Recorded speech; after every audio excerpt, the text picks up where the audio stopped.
Today I'm going to show you how to get your drums to go from sounding like this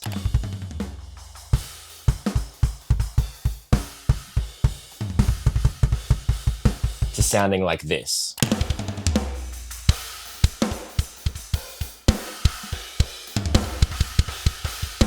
And I'm going to show you guys how to do it without using any mixing plugins at all. How are we able to get that really complete drum sound without using any external mixing plugins? Well, Get Good Drums, or now just simply known as GGD, has just dropped their brand new drum library, the successor to their greatest selling library of all time, Modern and Massive 2. I won't bother going through like a deep dive of Modern and Massive 2 because there's already a great demo on the GGD YouTube channel of Nolly going through it himself, where he shows you every single kit piece, what you can do, all the different drum grooves, and everything that's included within the plugin. Instead, I'm going to be using this as an opportunity to answer a question that I've been getting nonstop for literally 5 years at this point, ever since I properly started doing YouTube, that I haven't answered until today. Now that we have the inbuilt mixer within Modern and Massive 2, I figured this is a really good opportunity to show you guys how I mix my drums to get them to sound like this.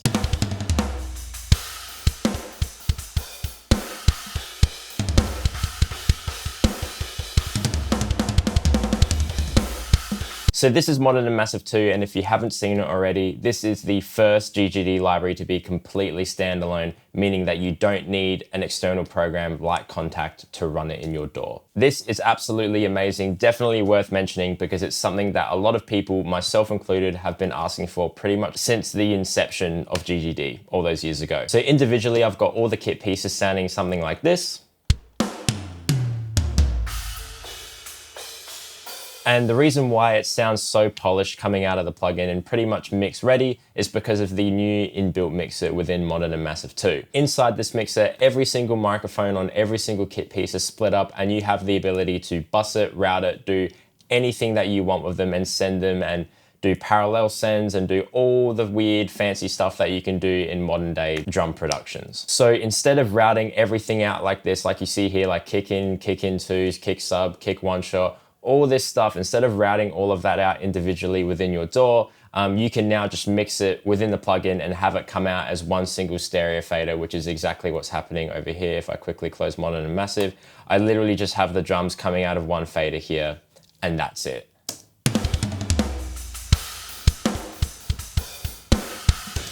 Pretty good. As time goes on in my own personal kind of mixing and production journey, I'm starting to appreciate, simple processes and simple routing and stuff like that, because it is nice to route everything out, and yes, it is routed out in the mixer, but keeping projects looking clean, keeping everything succinct and organized, and it just really helps with workflow. So having all of this like hidden away in the plugin itself and then just in the DAW, it's just the one drum fader, is very appealing to me at this current moment in time. Having the ability to mix in the plugin itself, which we'll get into very shortly, not only saves space, but it also saves a lot of money because you don't need to spend a bunch of money on external plugins. But again, it also saves time, because once I've got a decent mix going with the drums like I have in this example, I can just save that as a preset. As you can see, I've already saved it up here as Keyan full mix. Save that as a preset, and then every single time I load up Modern and Massive 2, I can just get this really nice drum sound like that. I'm gonna have this preset to download for free. If you guys wanna grab this preset and you want your drums to sound like this, if you do get Modern and Massive 2, I'll leave it in a link in the description so you can just download it, import it into the plugin, and have it in your DAW. So this is the drum groove that we've got going on right now.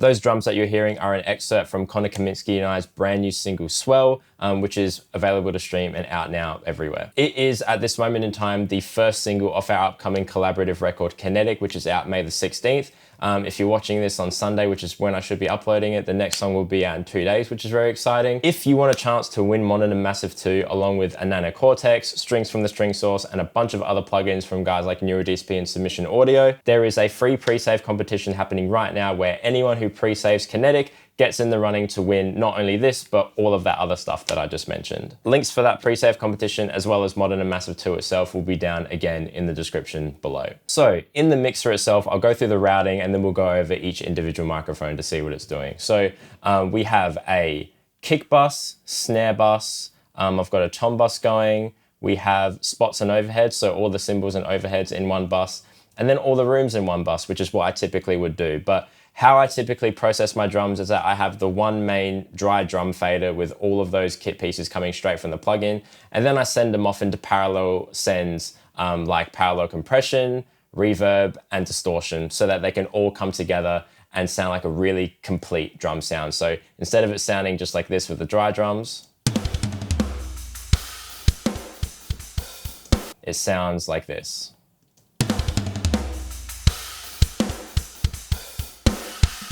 Just sounding a little bit more polished, a little bit more, I guess, like professional in a way, and really helps bring the drums to life, especially, you know, when it's a VST. So going over the kick first, we have the kick in 1, kick in 2 is completely muted. I then have the kick sub, and there's the one shot going on, which is just blended in at -5 dB, nothing crazy. The kick in 1 mic is doing most of the work. So as you can see, underneath each individual microphone, we now have these little plus icons where when you click it, you can load up any sort of effect that you want that is relevant to drum mixing, like EQ, compression, transient designers, which is really cool and an awesome addition, which I do use a lot, which we'll get through.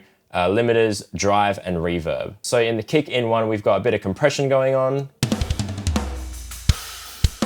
kind of like hitting -3 max, just kind of kissing the signal a little bit. We then have a transient designer going on to really bring down the decay of the kick. I like really tight drum sounds, especially in, you know, my tracks where there's a lot of post-production, a lot of guitar layers, a lot of bass going on.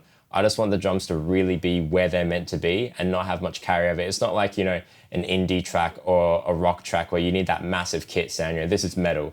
Things need to be tight. So having the transient designer on the kick is really handy. And then we have the EQ module, which again, you can see here is just completely all over the place. I can now just mix the kick within the plugin, so it's awesome. We then have a little bit of EQ on the kick sub, again, really just pushing that like fundamental of the kick sub and taming out everything else, because this mic is purely just to capture the sub frequencies of the kick, so I'm just accentuating that. And then within the actual kick bus itself, so, you know, the accumulation of all those individual kick pieces, it is going through another compressor, it's going through another transient designer to really just tame down the sustain just a tiny bit more.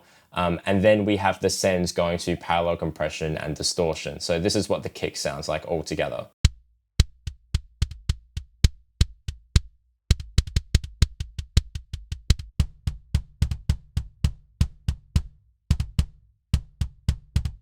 Moving on to the snare, so we have a little bit of drive and EQ on both the snare top and snare bottom mic. The drive is a little bit different. I'm pushing it less hard on the top and driving it a little more on the bottom to get more sizzle out of the wires. The EQ on the top mic is mainly just, again, boosting the fundamental, cutting out like that weird ringy note that's in this particular snare, and then just rounding it out. I don't usually round out the top end this much on a snare, but I just felt like in this case, the snare bottom was doing a lot of the heavy lifting in bringing the hi-fi out of the snare. So that's what I felt like I needed to do. And then within the snare bottom, there's a lot of boosting going on. So a lot of mid-range bump, and then a weird dip in the top end. I think that was just like a weird frequency that was annoying me, but then pushing the air of the snare bottom to really make it crispy. There is also then the snare one-shot sample, which is again included in the plugin itself. And that's just got a little bit of a mid-range kind of dip. And again, a top end boost, which when you're mixing drums as they are, you know, you really need to add a lot of top end to make it comparable to like the radio ready production stuff that you hear. You'd be very surprised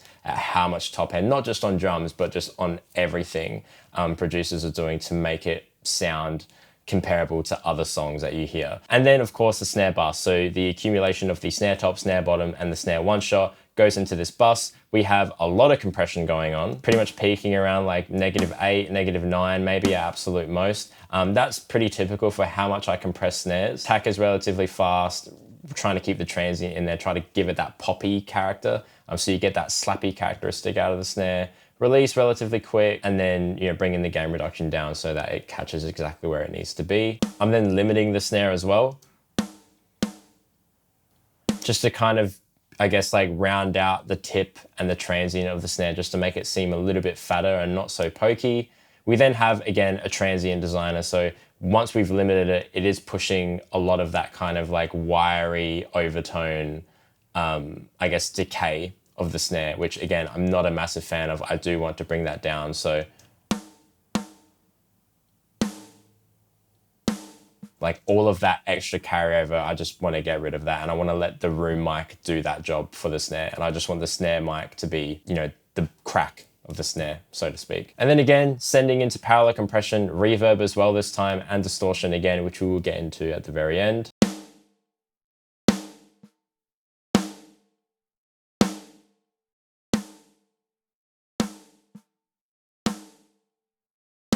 We then have all the toms, they're all doing something completely different. For this excerpt, it's only the rack tom 2 and floor tom 1 that are actually doing anything. So again, transient designers on both, increasing attack, decreasing sustain, got a little bit of compression going on all of them. And EQ, I like the sound of really scooped toms.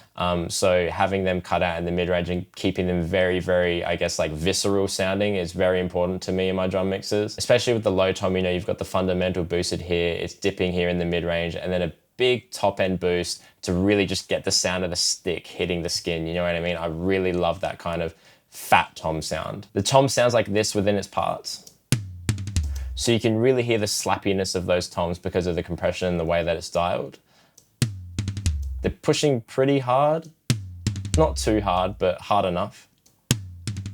Toms are a weird one for me. Like I kind of just mix them individually because they're all so differently tuned. They all have different peak resonances and stuff like that. And the compression reacts differently. So putting them in a bus, I don't really do much mixing on the bus itself. Instead, I just kind of send it out to parallel compression and reverb, which is again what I'm doing here, as you can see.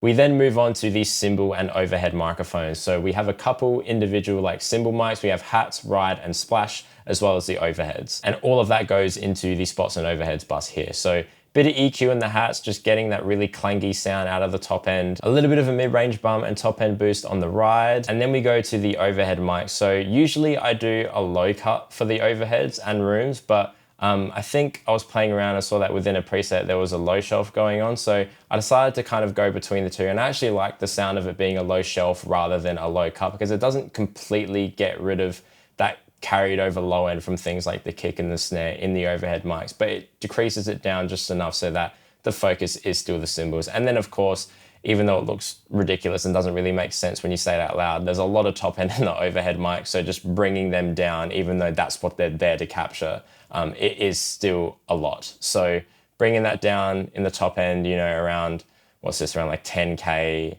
around like 4.5K, those really like piercing frequencies that are really sensitive to the human ear, that's just where cymbals live. So turning them down, rounding them out a little bit, gets the cymbals and overhead sounding just a bit more palatable, I guess. And then there's the spots and overhead bus. So we have compression going on. So really, again, because the snare is so loud, a lot of the compression is being triggered by the snare, which is kind of what I want anyway. I want the pumpiness of the overhead compression to be triggered by the snare.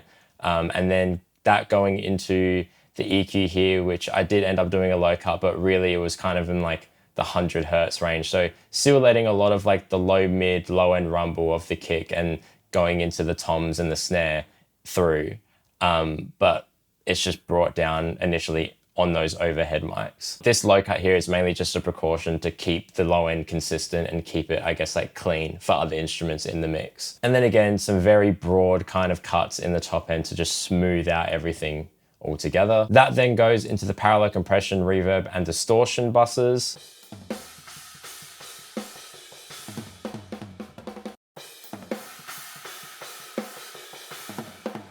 And then last but not least, we have the room mics going into the room bus. So the room mics for this one, again, I kind of based this preset off another preset initially. So there were some things that I don't usually do, but they sounded really good within the preset that I decided to just leave it and just experiment with it. So another instance of that is that I never use room mono mics, but it just sounded good in this example. And you know, the sound of the close mic not being there at all kind of felt good within the vibe of this drum groove, so I just left it. Because of that, the room mic compression is completely different. The ratio is pretty much at 100 to 1, which basically acts as a limiter.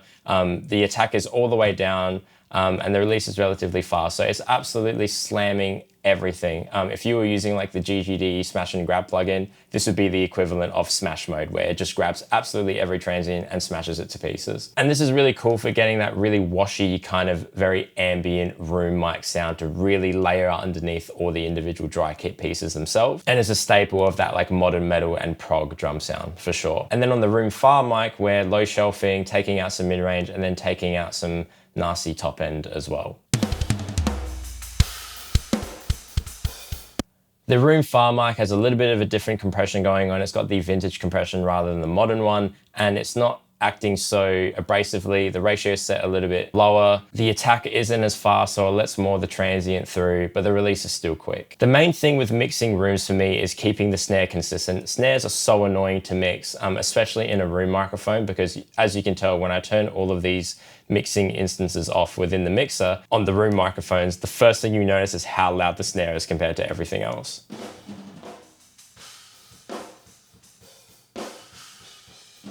So keeping that kind of like sound of the snare and the sound of the crack being hit, while also bringing up the level of everything else and making it consistent so that your ears aren't just being completely overpowered by, a stick hitting a snare against a room reflection. Using things like compressors, especially on, the room bus itself after the fact, really helps in, again, leveling everything out and creating that kind of bed of information underneath the drums so that it sounds much more consistent. We have a big low cut going on in the drums right now at 120 Hertz, as well as like a dip here just to get some of that kick resonance out. I'm not a massive fan of kick resonance in my room mics. Maybe one day I will grow up and actually do it, but for now, I'm just happy to cut it out of the mix. We then have another instance of compression, kissing it a little softer with the ratio. It's at 8:1, but it's still as fast on the attack, a bit quicker in the release. So it's still relatively quick and smashing everything, but it's not attenuating as much.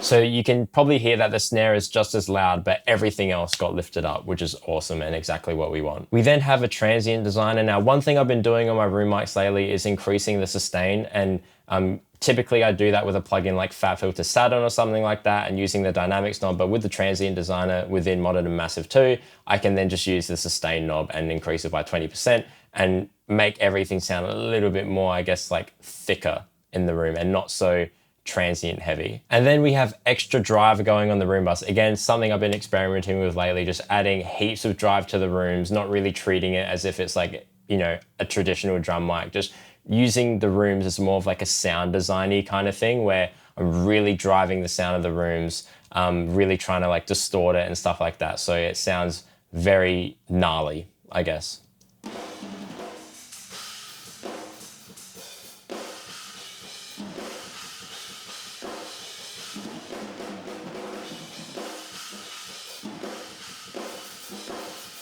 Just gives everything a little bit of sizzle, helps the cymbals not seem so pokey when they're getting hit, helps the snare not seem so pokey, just kind of like clipping everything slightly so that it sounds nice and rounded to the ear. And then again, setting that to parallel compression and reverb this time, no distortion on the rooms.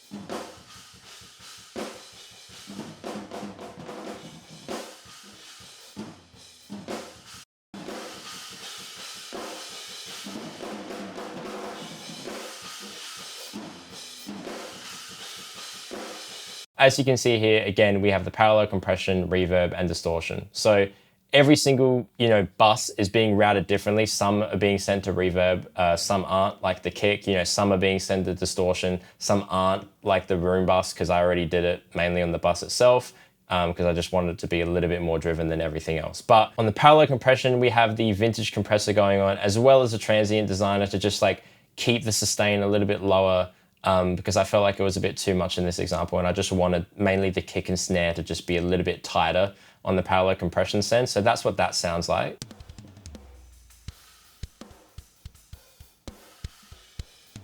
So really trying to get that fatty snare, fat kick sound, that really slappy characteristic to sit underneath the dry drums, which sound like this. And then bringing the parallel compression in.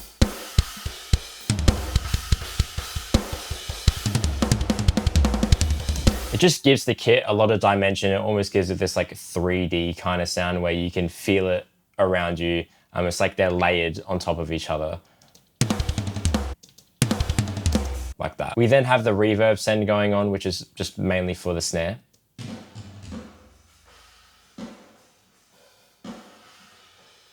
And the toms. I've timed the decay to be, I guess, like more or less in tune with the tempo of the song. It's a fast track, it's like 168 BPM. So I didn't want to go too crazy with the decay because then otherwise it would just kind of sound a bit washy the more snares get hit and stuff like that. I like cutting a lot of low end out of my reverb send because I don't want the low end to build up and just kind of cloud over everything. So the high pass is at like 270, just like before that point where it starts to eat into the reverb of the snare being hit, if that makes sense. And I kind of like a slightly darker sounding reverb. So the low pass is all the way up at 4.8K, but that's what that sounds like.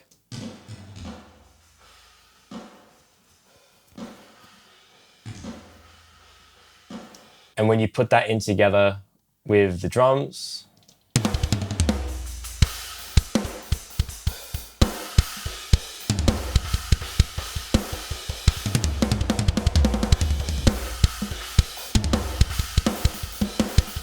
again, it's very subtle. It's kind of sitting underneath everything, but this is my process. I like having very subtle sounds all built together into one massive drum sound. It's not really trying to like, if I ran the reverb super high like this, like,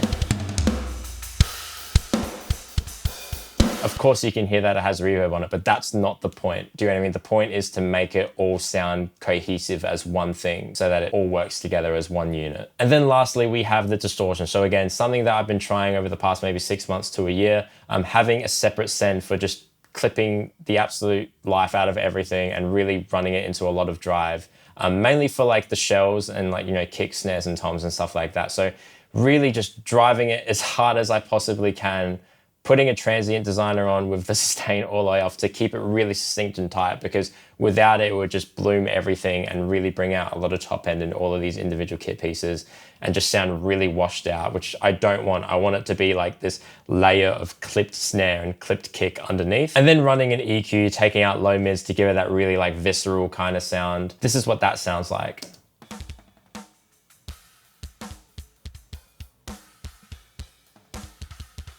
And then when you put the dry drums in,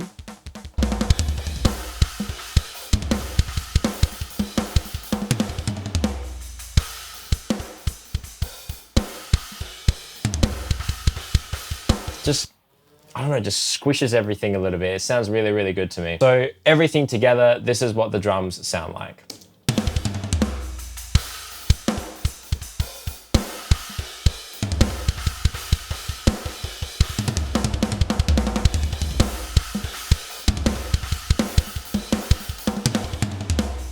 And then all of those buses, you know, kick, snare, toms, spots and overheads, rooms, all their sends, dry drums, parallel compression, reverb, distortion, all of that stuff goes into the master bus within Modern and Massive, which is just a very subtle vintage compressor to kind of piece everything and glue everything together, just a touch.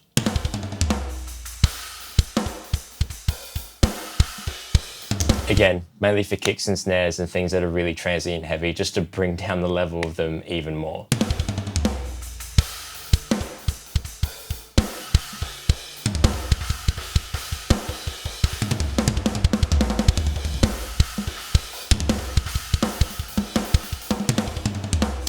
So yeah, that's how I mix my drums, and that's how I'm able to do it with zero mixing plugins at all by using the brand new Modern and Massive 2 from GGD. Have you guys picked up Modern and Massive 2? Let me know in the comments below. Massive thank you to GGD for sponsoring this video. If you guys want to see me do any more drum mixing stuff in the future, definitely let me know in the comments, and I'll catch you guys in the next one. Peace.